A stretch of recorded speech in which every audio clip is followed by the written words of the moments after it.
मृत्यु के देवता यमराज का वध कर दिया गया था।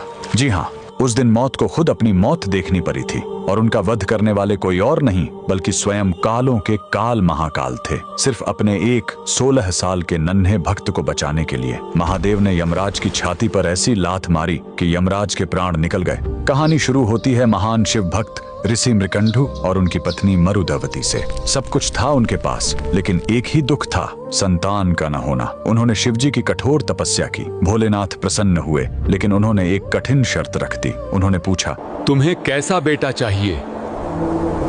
एक जो 100 साल जिए लेकिन मूर्ख हो, या एक ऐसा ज्ञानी बेटा जिसकी उम्र सिर्फ 16 साल हो? ऋषि ने पत्थर दिल करके कम उम्र वाला ज्ञानी बेटा चुना। घर में किलकारी गूंजी। बेटे का नाम रखा गया मार्कंडेय। मार्कंडेय बड़ा होने लगा, उसका तेज बढ़ता गया। लेकिन जैसे जैसे उसका 16वां जन्मदिन पास आ रहा था, माता पिता का रो रो कर बुरा हाल था। जब मार्कंडेय ने कारण पूछा और उसे अपनी मौत का सच पता चला, तो वो नन्हा बालक बिल्कुल नहीं घबराया। उसने कहा, मैं उस महाकाल की शरण में जाऊंगा जो मौत को भी बदल सकते हैं।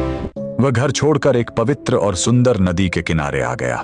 उसने मिट्टी से एक शिवलिंग बनाया और तपस्या में लीन हो गया। लगातार 3 दिन बीत गए। तीसरे दिन जब मार्कंडेय पूरे 16 साल के हुए, तो यमराज ने अपने यमदूतों को भेजा। यमदूत जब उसे छूने गए, तो मार्कंडेय की भक्ति के तेज ने उन्हें रोक दिया। हार मानकर वो भाग खड़े हुए। अब यमराज का गुस्सा फूट पड़ा। वो खुद अपना घातक काल पाश लेकर वहां आ पहुंचे और गरजे, बालक, तेरा समय पूरा हुआ। डरा हुआ मार्कंडेय शिवलिंग से लिपट गया। यमराज ने अपना फंदा फेंका, लेकिन यही उनसे सबसे बड़ी गलती हो गई। वो फंदा बालक के साथ साथ स्वयं शिवलिंग पर भी जा कसा। उन्होंने अनजाने में महाकाल को बांधने की कोशिश की थी। तभी जोरदार धमाका हुआ। शिवलिंग फटा और कालों के काल महाकाल प्रकट हुए।